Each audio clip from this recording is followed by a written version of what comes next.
Bonjour à toutes et à tous. Très heureux de vous accueillir ce matin avec Camille. Salut Camille.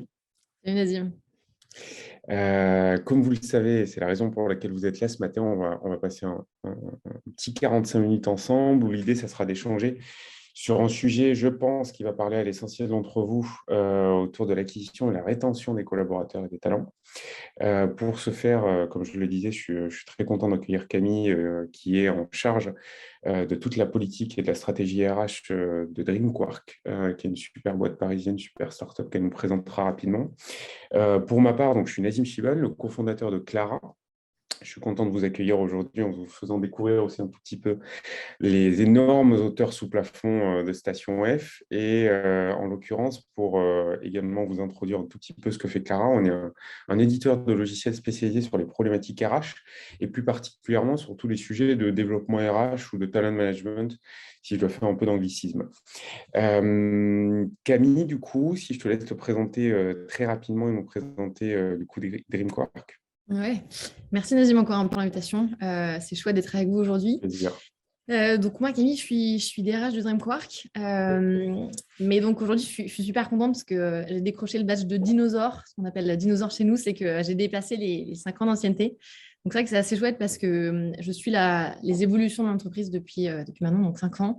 J'ai eu la chance, grâce à la confiance qui m'a été accordée, d'avoir différents postes, différentes casquettes. Donc j'ai commencé sur la partie vente, marketing événementiel, ensuite sur la partie donc talent management, comme le fait Clara, et donc maintenant sur la partie des ressources humaines en tant que directrice. Et donc l'idée, c'est de piloter justement cette partie des ressources. Et plus concrètement, donc DreamQuark, on est une start-up française et on est éditeur d'une plateforme logicielle qui s'appelle Brain et qui est en fait une plateforme d'intelligence artificielle. Donc là, on touche à toutes les technos de deep learning, donc machine learning, deep learning, donc l'apprentissage de machine.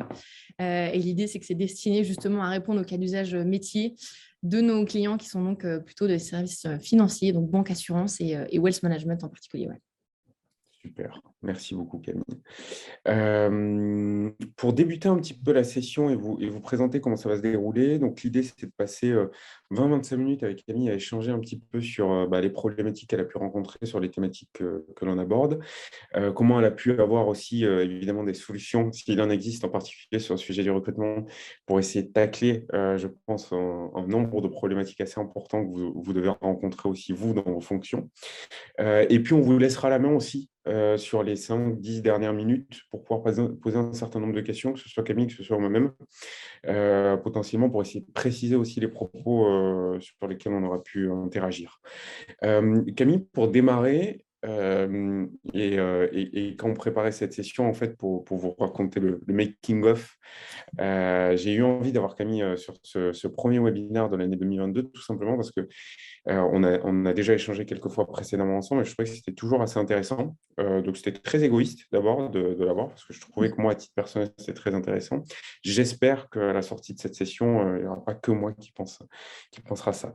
Un besoin de recrutement, Camille, aujourd'hui, quand il s'exprime du coup chez vous ou plus globalement aussi dans les aventures que tu as pu connaître précédemment, Mhm. donc quand un manager, par exemple, ou un des dirigeants de l'entreprise vient te solliciter en disant bah, tiens, on a besoin de quelqu'un sur tel métier, sur tel job, le premier réflexe que tu as pour y répondre, c'est quoi? C'est d'essayer de mobiliser du coup tous les canaux que tu peux avoir pour essayer de faire du recrutement externe. C'est que tu penses aussi aux gens en interne? Ouais. En fait, je dirais que si le besoin et les attentes sont clairs, s'ils ont été clairement définis, ça peut marcher avec des canaux un peu tout azimut. Euh, Par contre, il y a quand même un enjeu qui est important, c'est que donc pour moi, startup, ça rime vraiment avec agilité, on le sait tous, mais ça rime aussi avec des cycles de vie très courts et donc une évolution constante du besoin. Donc concrètement, entre le moment où vous rédigez la fiche de poste, vous dites chouette, on ouvre ce poste-là, et le moment où il arrive sur les différents canaux, que je pense à Welcome to the Jungle, sur LinkedIn, enfin sur les différents canaux de recrutement, en fait déjà le besoin a évolué. Et je vais dire, la pire situation, c'est quand vous avez commencé à lancer une recherche avec un cabinet de recrutement, qu'en fait, entre le moment où vous avez soumis la fiche de poste et le moment où eux ont lancé les recherches, En fait, ça a déjà changé. Il y a déjà eu des petites précisions, une redirection un petit peu de tel poste par rapport à tel autre. Enfin, voilà. Donc, je dirais que si vraiment les besoins sont très clairement définis, ça peut marcher. On essaye de faire en sorte que ce soit le plus clair possible dès le départ. Mais je dirais qu'au-delà des canaux, il y a un point qui marche très, très bien dans les startups. C'est le côté cooptation. Parce qu'en fait, c'est un point crucial dans la phase de développement. Ça montre une vraie confiance de la part du collaborateur qui est déjà chez nous, qui justement va chercher dans son réseau ses connaissances et qui va en fait montrer un vrai intérêt. Il va s'investir, il va avoir envie justement de mobiliser, de se mouiller un peu en ramenant quelqu'un qui connaît. Et donc je dirais que la cooptation, donc la partie recrutement interne, est quand même super importante, je trouve, dans ce genre d'entreprise parce que l'identité est forte, mais il faut quand même que les personnes, il y a un certain, ce qu'on appelle un fit, le fait que d'un côté comme de l'autre, on apporte quelque chose au collaborateur, mais que lui aussi, il puisse rentrer un peu dans cet environnement qui reste normalement un peu fort, un peu marqué. Et voilà, l'idée, c'est de s'assurer que ça matche bien quoi, des deux côtés.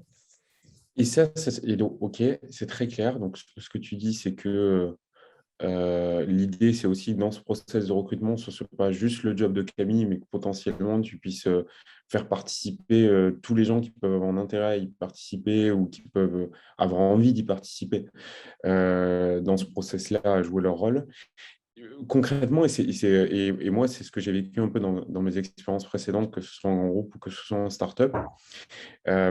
Il y a aussi parfois une logique un peu de prioriser sur l'interne quand il y a un nouveau poste qui s'ouvre. Donc, moi, je sais que c'était très vrai dans des boîtes d'une certaine taille, hein, où grosso modo, on pouvait même se poser la question de la raison pour laquelle ils ouvraient un externe de ce job-là. Donc, tu vois, il y avait un côté un peu quasi sectariste quoi, du truc, Ouais. en se disant, bah, attends, on a des offres de job, le job est cool, pourquoi tu le proposes à des gens que tu ne connais pas, alors que dans la maison, tu peux avoir plein de gens qui peuvent être intéressés sur le truc. Et donc, est-ce que toi aussi, c'est des choses que tu as tendance à faire, d'essayer de prioriser potentiellement sur un poste qui va s'ouvrir des gens qui sont déjà dans la boîte, ou au contraire, tu as envie de challenger le truc en disant des personnes qui seront extérieures à tout ça, ils vont essayer d'apporter, tu vois, une vision différente des choses.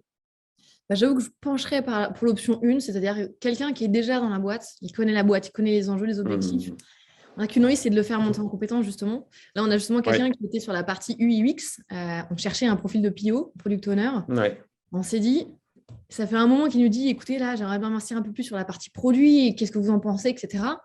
Bingo, entre guillemets, le besoin, on avait la réponse sous les yeux, en fait. Donc, plutôt qu'en effet d'aller chercher quelqu'un qu'on ne connaissait pas, qu'on avait du mal en plus à trouver, parce que parfois, on cherche quelque absolument, chose, c'est un peu le mouton à cinq absolument. pattes. Et en même temps, je pense pour l'autre côté aussi, c'est-à-dire que d'aller chercher à l'extérieur, ça ravive un petit peu, ça déséquilibre en un sens et d'une manière positive hein, l'équipe, ça la challenge, elle se dit ok, une nouvelle personne, il faut l'intégrer, il faut repréciser ce qu'on fait, pourquoi, comment, on se challenge un peu sur la façon dont on travaille aussi. Donc je dirais qu'il y a vraiment des bonus des deux côtés. Je pencherai sur la partie interne parce qu'en fait, ça permet aussi aux collaborateurs de se sentir monter en compétences.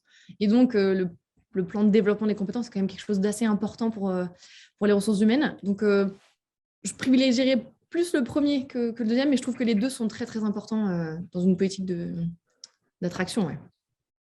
Ouais, c'est ça. Ce que tu veux dire, c'est que même pour toi, au-delà du fait de te dire potentiellement la ressource, au lieu d'aller la chercher en externe, elle peut avoir un intérêt et ça peut être plus simple de la trouver en interne, c'est que ça fait partie aussi en fait du parcours de carrière que tu offres aux collaborateurs.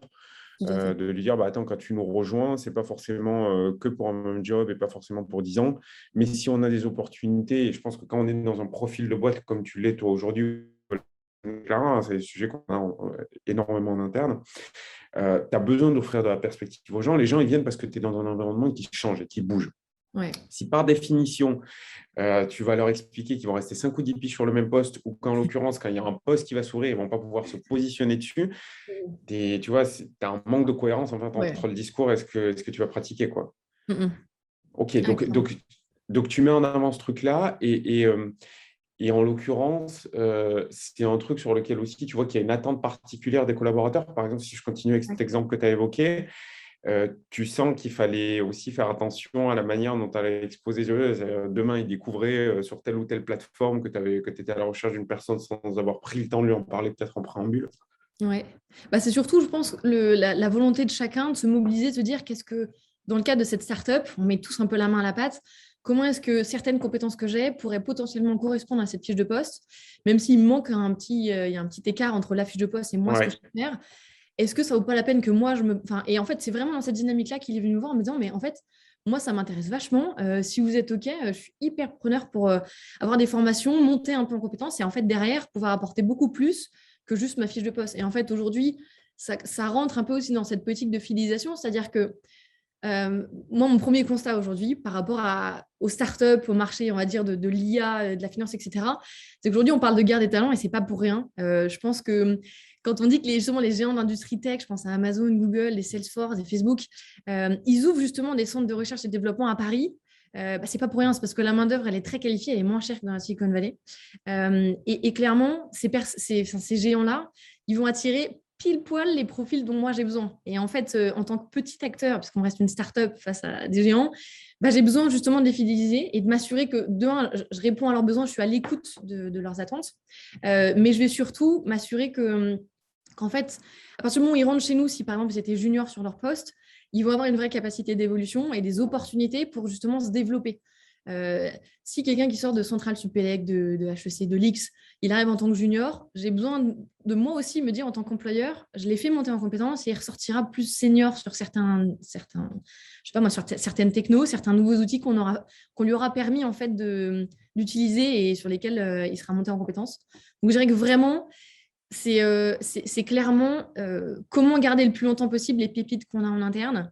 Et donc, si ça passe par, en effet, justement, leur trouver exactement là où ils ont envie de se projeter, je pense que voilà, la fidélisation, ça reste la priorité numéro une du RH des temps modernes. On veut moins d'admin et plus de temps pour s'occuper de nos talents. Donc, vraiment, si ça ne rentre pas dans ce cadre-là, c'est que ça reste un RH un peu robot. J'ai des talents, ils sont à leur place. Et puis, il n'y a pas beaucoup de dynamique. Je trouve que le fait d'avoir une dynamique en interne, c'est super chouette. Moi, la première, j'étais en vente marketing. Je suis en tant que DRH aujourd'hui. C'est complètement funky, mais c'est grâce à la confiance qui m'a été accordée que j'ai pu monter en compétence et justement décupler, on va dire, justement mon scope, quoi, ma vision et mon champ des possibles. Ouais. Je reprends pas mal de trucs que tu dis. Je pense même Ouais. en termes d'affichage marketing, je me tourne vers la personne qui se reconnaîtra dans le code. Je trouve ça très juste, tout ce que tu racontes. Et je voudrais revenir au tout début de ton propos. Mhm. Quand tu dis en l'occurrence que par exemple, c'est un super exemple que tu donnes avec la personne en UI qui suit chez toi, du coup qui s'est positionnée sur le poste de PO, ou le tien d'ailleurs, à titre personnel aussi, tu peux en parler.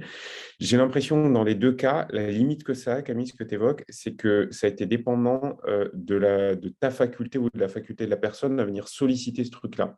Ouais. Donc, potentiellement, c'était, tu vois, et je me dis dans la masse aussi, parce que ça dépend évidemment aussi des tailles des boîtes, mais potentiellement dans la masse, quand tu vas passer des étapes à, je sais pas moi, 50, 70, un peu plus de collaborateurs, souvent les DRH évoquent un passage au-dessus des 70 comme une manière de devoir se professionnaliser sur énormément de choses.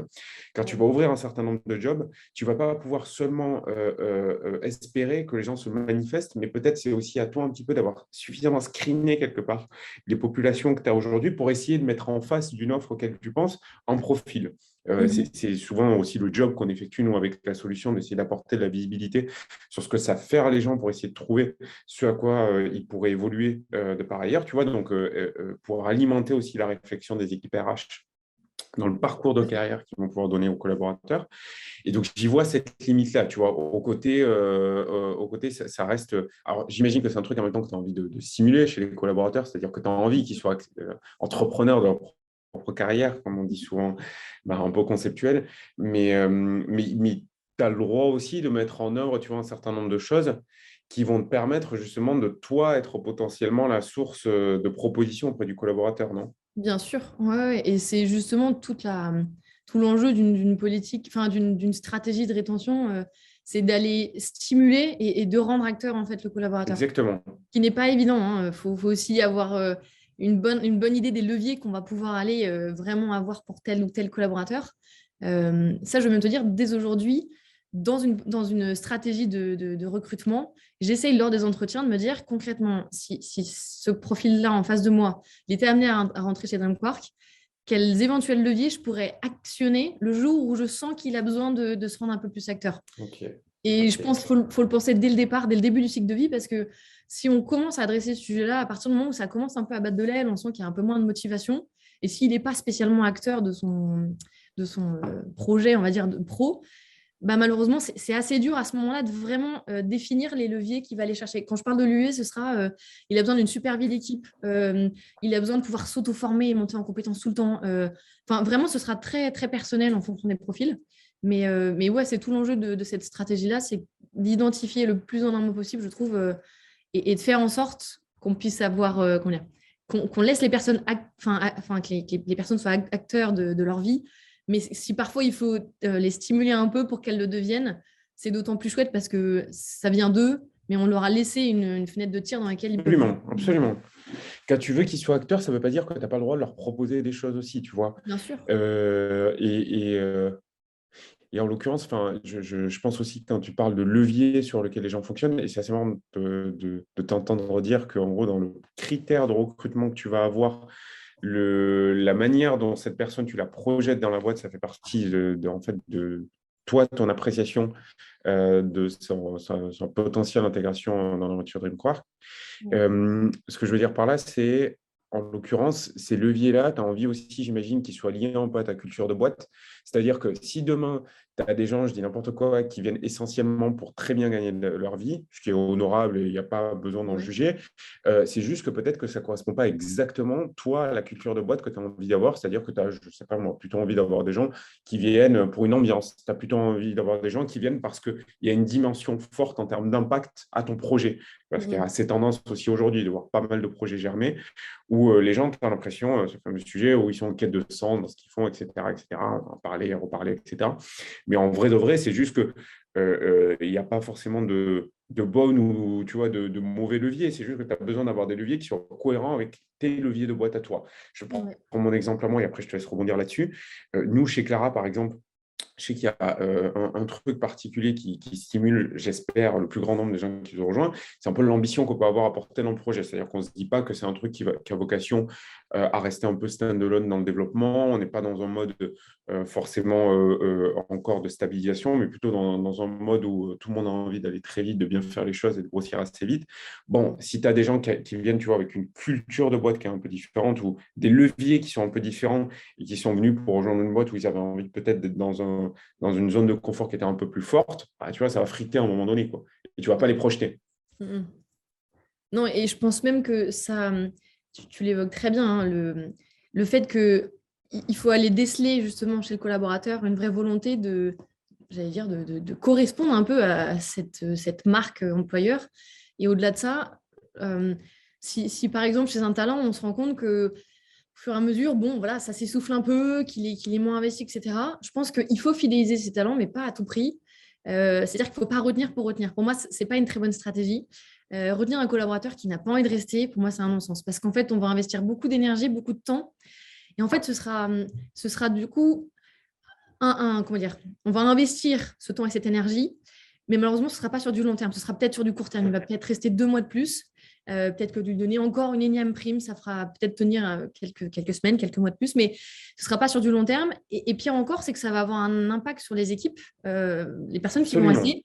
En fait, quand cette personne-là devient toxique, ce qu'on appelle, enfin les Américains appellent ça les brilliant jerks, enfin les super connards, excusez-moi le terme.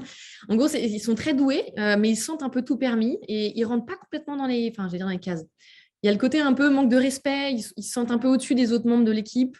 Ils vont affecter l'entreprise en fait par les relations un peu nocives qu'ils peuvent avoir en se mettant au-dessus, en décidant ou pas s'ils vont faire certaines tâches plus que telle autre. Et en fait, c'est surtout la partie de l'ego qui va déranger.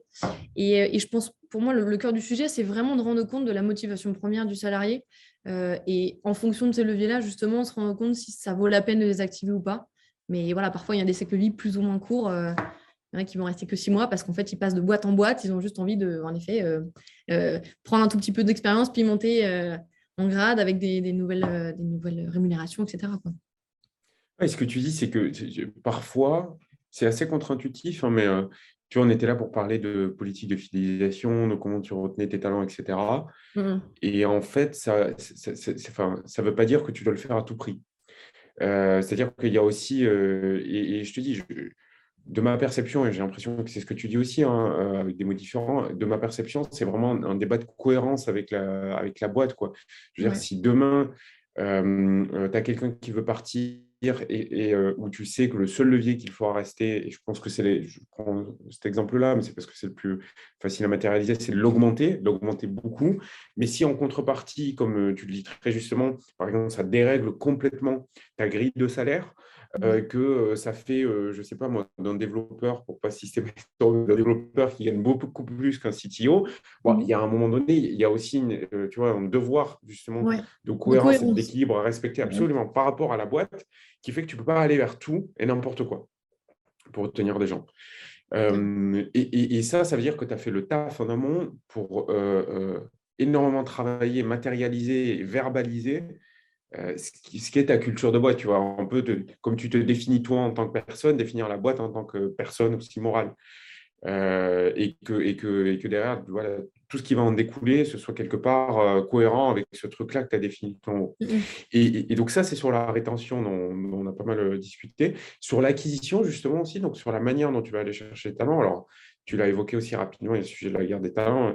Aujourd'hui, Mhm. pour la petite histoire, pour partager un truc que j'ai appris il n'y a pas très longtemps, une boîte comme Swile, par exemple, qui est une licorne française, aujourd'hui, ils n'en sont pas à galérer à recruter des gens, ils en sont à galérer à recruter des recruteurs. Mhm. Donc, ils pensent même à essayer de voir comment ils pourraient former des gens à faire du recrutement. Donc, vois, la guerre des talents, c'est même plus qu'aujourd'hui, tu te bats pour essayer d'avoir les gens, c'est que tu sais même Ouais. plus comment avoir des gens pour recruter des gens. Et ce sujet du recrutement, de la même manière, et cette guerre-là, tu as, toi, identifié des trucs, des tips qui faisaient que tu arrivais à tacler plus ou moins facilement ce sujet-là? C'est pas évident. Ouais, Euh, Enfin, je pense que Clara comme Dream Quark, c'est un peu le même enjeu. oui. Euh, Tu évoquais un enjeu de visibilité, notamment par rapport à des acteurs effectivement énormes. Et ouais. Bah, c'est toute la marque employeur en fait qui va être déployée derrière. C'est ouais, l'esprit qu'on va insuffler, qui va s'insuffler naturellement, hein. C'est-à-dire qu'on ne va pas forcer quelqu'un à adhérer coûte que coûte à une politique d'entreprise. C'est plus créer une identité qui soit assez forte, mais qui justement permette. Enfin, c'est une ADN qui sera partagée au sein mm, des équipes. absolument. Ça va passer par mettre des outils de communication en interne, s'assurer que, bah, je pense à des outils comme Slack, mais plus concrètement, des boîtes comme Clara, enfin, de s'assurer qu'on va développer justement la partie talent. Je pense qu'il faut encourager la collaboration, il faut être à l'écoute des attentes et des besoins, et en fait, s'assurer que à partir du moment où on répond justement à ces besoins, les collaborateurs se sentent en confiance et du coup, en fait, indirectement, ils vont adhérer à cet ADN. C'est-à-dire qu'ils vont s'y retrouver parce qu'en fait, on va répondre vraiment à leurs besoins. Je pense à un cas de figure tout bête. On a tous été confinés pendant X temps. Ça dépend des boîtes, plus ou moins longtemps. Je sais un des enjeux majeurs chez nous, pour des profils qui étaient à 70% techniques, je pense à des data scientists, des devs, ils étaient bloqués chez eux en ayant à moitié leur matos parce qu'on avait anticipé, on avait déjà un peu de Ouais, télétravail, mais ouais, on a dû renforcer cette politique-là. Bah, je sais que la première action qu'on a prise, c'était de débloquer les budgets pour que tout le monde s'équipe chez soi. Parce qu'en fait, on s'est rendu compte absolument. que l'environnement de travail chez soi, pour l'un, c'était sur son canapé plié en quatre, sur l'autre, c'était sur son lit parce qu'il n'avait même pas la place d'avoir un micro-bout de bureau. Enfin, ça a été vraiment cette démarche de concrètement, on veut que vous soyez bien, on veut favoriser le travail, on veut que vous soyez créatif, audacieux et tous ces grands mots qui résonnent. Par contre, si dans l'ADN, vous sentez qu'il y a un truc de fond où vous êtes bien, mais ça ne répond pas complètement à vos attentes. Si je leur propose d'avoir tous, je sais pas moi, une plante verte sur leur bureau, ils vont me dire bah super, mais moi je suis pas au bureau, je suis 90% du temps chez moi. Je préférais avoir un super casque anti-bruit. Enfin, c'est tout bête, mais c'est aussi le côté chouchouter ses talents. Mais un peu comme la fidélisation, faut pas aller à l'extrême, c'est-à-dire que faut pas que ce soit à tout prix. C'est-à-dire que si je vais dans le détail de un tel, il a besoin de telle chose, un autre, etc. Là, ça part complètement de manière déraisonnable. C'est-à-dire que ça va être de l'hyper-personnalisation. Et en fait, c'est pas vraiment ce qu'on veut parce que là, les égos vont reprendre peut-être un peu plus de place que normal.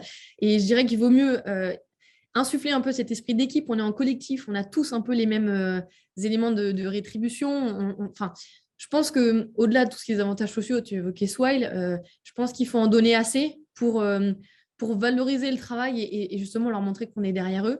Euh, Mais du coup, voilà, ça va passer aussi par des temps informels. Ils ont besoin d'être ensemble. Je sais pas, d'organiser un atelier de cuisine à distance, bah, ça va peut-être avoir plus d'impact que justement d'aller cibler autre chose qui en fait sera beaucoup trop personnel en fonction d'un collaborateur plus qu'un autre. Donc, ouais, je pense que ça varie vachement d'une entreprise à une autre. Après, c'est un élément qui est quand même très, très important et il faut le garder en tête. Parce qu'en effet, recruter, c'est pas évident, mais par contre, il faut s'assurer qu'on sait dans quel environnement on va recruter, parce que sinon, ça peut vraiment être complètement tout azimut et être à côté de la plaque, quoi, malheureusement. Je suis bien content aussi de ne pas t'entendre dire, on n'avait pas répété cette partie-là ensemble avant, et je suis bien content de ne pas t'entendre dire que tu dois rentrer aussi, tu vois, dans un concours de qui payera le plus cher, grosso modo.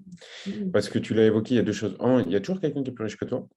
Et même si tu es très très riche, c'est assez compliqué de lutter. Et deux, tu l'évoquais, tu vois, tu as des acteurs effectivement comme Google, quand tu as des gros centrales ici, tu as effectivement toutes ces énormes boîtes, énormes scale-up qui lèvent énormément d'argent et où tu vois un peu en amont, un peu en après du moment où ils ont annoncé la levée qu'ils vont recruter 100, 200, 500, jusqu'à 1000 personnes.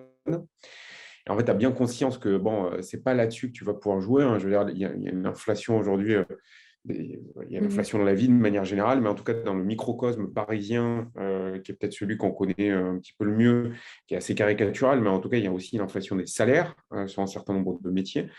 Et tu voyais que c'est pas décemment possible d'aller dans cette fuite en avant, de tomber dans cette fuite en avant qui veut que tu vas Ouais. juste répondre aux desiderata de chacun en termes de ça. Ne serait-ce que pour le sujet qu'on évoquait aussi en parallèle, de respecter une certaine grille pour les gens que tu as déjà. Et aujourd'hui, tu as l'impression que quelqu'un que tu vas recruter en externe, il est à peu près toujours plus cher que tous les gens que tu as dans la boîte. Donc, toi, tu te questionnes en te disant que tu ne payes pas assez bien les gens, ce qui n'est pas le cas chez nous. Soit, je parle pour Samantha, soit en l'occurrence, tu vas chercher potentiellement à essayer de jouer sur d'autres leviers que tu évoquais justement. Donc, j'en sais rien, moi, effectivement, le remote, évidemment, le télétravail est très, très, très tendance. Donc maintenant, je vois des recruteurs potentiellement m'approcher parce qu'il y a un certain nombre d'agences et de recruteurs évidemment sur la place et des recruteurs t'approcher avec comme première question, est-ce que tu es ouvert, pas au remote, au full Au remote? full remote. Est-ce que voilà, est-ce que tu es ouvert à ce que potentiellement, s'il a rendez-vous chez le médecin, il passe l'après-midi chez lui? Non, non, non. Est-ce que tu es ouvert au fait que cette personne, tu ne la verras jamais physiquement, réellement? Et ça, pareil, ça, comme tu le dis, c'est des leviers sur lesquels tu peux jouer. Et puis, c'est aussi un peu de, on en revient décidément toujours à ce même sujet, genre un peu de ta culture de boîte. Nous, par exemple, chez Clara, on n'est pas complètement à l'aise là-dessus. On n'a aucun sujet avec le remote. On a des gens que je ne vois pas. Ce matin, j'en voyais certains que je n'avais pas vus depuis 2 semaines. Par contre, je dois avouer que le fait que la personne soit à l'autre bout du monde, sur un créneau horaire, par exemple, sur effectivement un fuseau horaire pardon, qui est différent, et que je verrai sans doute jamais, ça peut me poser question. Mhm. Il Clairement. y a, il y a ces mêmes genres de réflexions chez vous, Camille? Bah, je pense que c'est comme toi, c'est qu'on tâtonne en fait. Ouais, On avait déjà un peu de télétravail avant même le Covid. On avait la chance d'avoir déjà un peu pensé à ça parce qu'on avait des personnes qui habitaient un peu loin, je pense à Reims ou même à Chartres, etc. Donc on avait déjà un peu cette dynamique de se dire il faut quand même qu'on puisse être souple à ce niveau-là. On est devenu ouais, extra souple. Parfois, certaines boîtes, je me dis même trop souple. Quand je vois oui, des candidats, ils ne veulent même pas venir pour un entretien. Il absolument. est hors de question Ouais, de se déplacer, ça même c'est ne serait-ce vrai. qu'une fois par an chez nous. Je me dis, bah, désolé, mais c'est vraiment pas notre culture, c'est pas du tout pour nous. Enfin, à la rigueur, Exactement. un Google ou un Amazon peut se contenter de quelqu'un qu'ils auront vu en 2 minutes en visio, c'est bon, ils savent ce qu'il y a derrière. Moi, je préfère vraiment connaître les collaborateurs, m'assurer que, bah, entre guillemets, qu'on est aux petits oignons, on peut se permettre à cette taille-là de start-up, scale-up, d'être vraiment dans cette dynamique-là pour qu'ensuite l'esprit il soit en fait transmis derrière par les collaborateurs aux futurs recrues et ensuite à la boîte qui fera 50, 100, 150 personnes, plutôt que de dire tout de suite on va calquer comme des Google et en fait mettre des noms sur des gens, mais dont on ne saura pas vraiment les motivations et justement on ne saura pas vraiment comment les garder le plus longtemps possible. Donc bon, là, je reboucle avec la partie rétention, mais je pense que c'est vraiment atypique en fonction des entreprises. Et il faut savoir ajuster et parfois revenir complètement en arrière en disant, bon, là, enfin, on s'est trompé, il faut qu'on revienne un peu en amont, on va remettre ça, on va détricoter le bout d'écharpe qu'on avait fait pour reprendre au bon niveau. OK, où est-ce qu'on en est, qu'est-ce qu'on fait, etc. J'ai une dernière question pour toi et du coup, je vais inviter les gens effectivement qui nous écoutent à pouvoir aussi te poser des questions ou me poser des questions sur le chat que vous avez à disponibilité juste sur la droite en cliquant sur le petit bouton discuter de votre barre à la fin du Zoom. La dernière question que j'ai, Camille, c'est comme ça, un peu pêle-mêle. Et parce Mhm. que moi, je suis quelqu'un qui suis assez fonctionnel, assez pratico-pratique, même si parfois je joue le conceptuel. Si tu avais une liste quasi à la Prévert et sans forcément donner des détails, mais pour que les gens puissent creuser derrière Mhm. de choses que vous avez mis en œuvre, tu vois, qui matérialisent en fait cette politique de rétention. Je vais évoquer des trucs, mais un peu n'importe quoi. Une politique, par exemple, de BSPCE. Donc, en l'occurrence, pour les non-initiés, une politique qui permet d'intéresser au capital tout ou partie des collaborateurs de l'entreprise. Donc, c'est quoi, comme ça, les choses qui te viennent en tête que vous avez mis en œuvre et qui matérialise en fait ce que tu me racontes là. Ouais. Je dirais qu'avec un regard un peu extérieur, il y a un peu le pack de base. Je pense à des outils comme Payfit, comme Slack, comme Swile. Si Ouais, je reprends un par un, Payfit, ce sera l'outil de gestion des payes, de la partie congé, etc. Donc en fait, c'est très simple, c'est-à-dire qu'une fois que le collaborateur arrive chez vous, il ouvre son compte, mais s'il part de chez vous et qu'il est dans une boîte qui à nouveau utilise Payfit, bah, il peut retrouver son environnement. Et en fait, ouais, c'est le côté très simple pour nous à gérer, mais c'est aussi pour eux un repère. C'est-à-dire que une boîte qui aura Payfit, qui aura Slack, du coup, ce fameux réseau en interne, ils vont pouvoir facilement aller se connecter à n'importe qui dans la boîte, même à distance, ou même soit les tickets restaurants. Il y a un peu ce pack de mhm, base, je me dis, c'est des éléments qui vont être des repères pour les collaborateurs. Donc, il y a ça qui est important. Au-delà de ça, il peut y avoir bien évidemment des alternatives, hein. Je ne vais pas du tout bloquer là-dessus, mais je trouve que des enjeux sur la partie gestion des RH, congé, la partie communication interne et puis la partie, on va dire, ne serait-ce que ticket resto, parce que c'est un peu la base tous les jours, c'est le problème de où est-ce qu'on déjeune le midi. Après, il y aura toute la partie, en effet, les BSPCE. Quand on est une oui, startup, d'autant plus, c'est concrètement, est-ce que tu as envie de t'investir, de te mobiliser et te dire, je vais pouvoir rentrer au capital un jour ou l'autre. Ok, on débloque entre guillemets les BSPCE à certains moments de l'année, bah voilà, c'est quelque chose qui peut être vraiment précieux pour certains collaborateurs qui en fait ont envie de se projeter, ils ont besoin de long terme. Pour ceux qui à l'inverse ont besoin de vraiment court terme, ce sera des éléments par exemple comme je pense à Udemy, c'est une plateforme de ouais, formation, c'est un peu comme Coursera, c'est en ligne. C'est un accès H24, c'est-à-dire que l'idée, c'est de permettre aux collaborateurs, que ce soit une fois par jour, une fois par semaine ou une fois je sais pas, par mois, ils se bloquent une heure dans leur journée et ils se disent, OK, là, je vais me former sur, entre guillemets, tout et n'importe quoi, le sujet qui m'intéresse. Et Udemy est très bien fait pour ça. Il y en a certainement d'autres que je ne connais pas. Je pense à des outils comme, je ne sais pas, moi, Harmony, Coworker, qui sont justement des outils pour des enjeux de communication, de reconnaissance des succès. Enfin, je pense qu'il y en a beaucoup, des outils. J'ai clairement pas fait le tour parce qu'il y en a énormément. Mais je pense qu'en fonction des enjeux que vous avez, enfin, que les entreprises rencontrent, il faut pouvoir trouver un peu des outils qui adressent les sujets on va dire, de fond qui sont en fait portés par vos collaborateurs, je pense. ok. De ce que je comprends, Camille, c'est vraiment genre de pouvoir avoir un environnement autour de l'expérience collaborateur, donc de ce que va vivre le collaborateur le temps qu'il va passer avec toi, parce que bon, Mm. aujourd'hui, je pense que tout le monde est assez ouvert sur le fait qu'il ne va pas rester à vie. Ouais. Donc, sur le temps qu'il va passer avec toi, de pouvoir lui mettre à disposition autant de propositions. Tu vois, tu as nommé de la formation, des contenus de formation, comme une interface plutôt sur la gestion administrative de son parcours, Mhm. des tickets resto, des BSPCE, donc de lui mettre à disposition en fait un panel de solutions Ouais, qui vont lui permettre en fait de trouver ce dont il a besoin, quoi, grosso modo. exactement. Et Ouais. d'être très large là-dessus et de laisser quelque part ensuite les collaborateurs prendre ou ne pas prendre.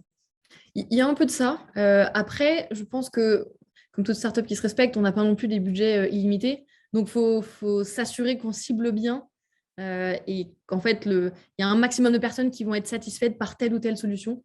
Parce que si il y a un tel qui m'a demandé du sport, je vais pousser du sport à tout le monde. Je ne suis pas sûre que ça marche complètement. Je pense qu'il faut y aller pas à pas. Il ne faut pas tout lancer d'un coup. Il faut aussi que les collaborateurs s'habituent à un outil, s'assurent qu'il y a un vrai engagement avant de le poursuivre.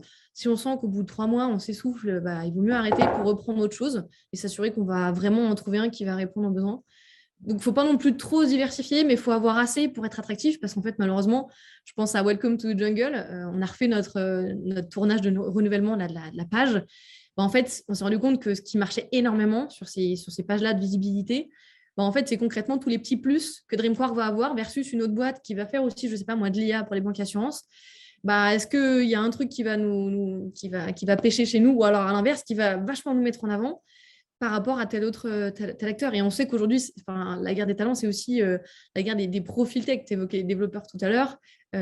C'est combien de temps ils vont rester chez nous, mais surtout combien de temps, grâce à ces outils, ils vont être bien. Il y a le côté aussi satisfaction collaborateur et donc fidélisation, implication, motivation. D'ailleurs, c'est vraiment un cercle vertueux. Si dès le départ, ils sentent que on va dire le package il est un peu léger, bon, ils vont être constamment stimulés sur LinkedIn par des chasseurs de tête qui vont leur dire hey, un super truc. Ils vont avoir plein de nouveaux avantages. S'ils n'en ont pas un minimum en interne, ça va être difficile d'être vraiment dans la compétition, en fait, je pense. Ouais.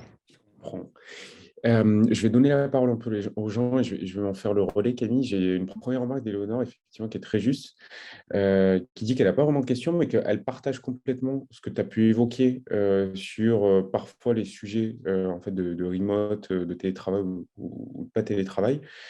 Où elle nous partage aussi du coup son expérience en disant moi aussi je suis souvent contacté par des candidats qui n'ont pas l'intention de mettre entre parenthèses physiquement les pieds chez nous. J'ai presque du mal à comprendre que la personne ne voit pas forcément un problème à ça, tu vois.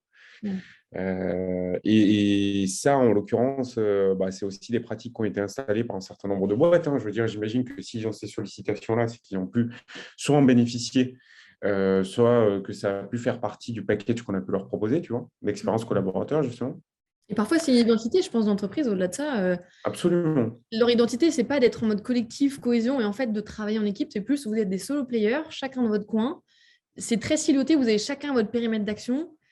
Moi, c'est vrai que j'ai du mal, enfin, ne serait-ce qu'à l'imaginer, parce que pour moi, il y a la fiche de poste et il y a l'aura que la personne aura autour, d'aller s'impliquer à droite à gauche, d'aider, de soutenir. Enfin, j'ai peut-être une vision un peu dinosaure pour le coup de l'entreprise, mais aujourd'hui, ouais, je partage complètement le constat un peu atterré de voir que le candidat ne voit même pas que, en fait, je suis en train de lui vendre une boîte avec une équipe, un esprit hyper fort. Il n'a même pas repéré qu'il y avait un décalage par rapport à ce que lui cherchait, en fait. Il a juste postulé. Bon. Exactement, absolument. Et deuxième question que je vais prendre, est-ce que tu, du coup, tu privilégies des outils, Camille, qui ont vocation à répondre à un besoin bien précis, ou est-ce que, au contraire, tu cherches à avoir des outils qui sont un peu englobants, qui vont peut-être être un peu moins bien, tu vois, sur une problématique particulière. J'essaie de verbaliser un peu la question, mais sur une problématique particulière. C'est quoi ta politique là-dessus? Enfin, tu vois, ta vision sur le sujet. Dans le cycle de vie de Dreamquark, je dirais que ça a beaucoup évolué. À certains moments, il fallait des outils très précis pour répondre vraiment à un besoin fort. Et à d'autres moments, on s'est rendu compte qu'il valait mieux en fait avoir un outil peut-être un peu plus vaste pour vraiment englober tout le monde et s'assurer qu'on embarquait toute l'équipe. Je pense que ça dépendra des enjeux de l'entreprise. Nous, ça a vraiment fluctué. Et si demain, il y a de nouveau un besoin très fort sur quelque chose en particulier, s'il faut que je redébloque une énième plateforme de formation parce que vraiment, mes data scientists, ils attendent que ça. Ils veulent cet outil-là, pas tel autre. Je ne vais pas essayer de leur chercher l'outil de formation le plus vaste possible parce qu'ils n'auront pas des formations assez pointues en data science. Ouais. Ce sera vraiment de suivre un peu la courbe des besoins. Ouais.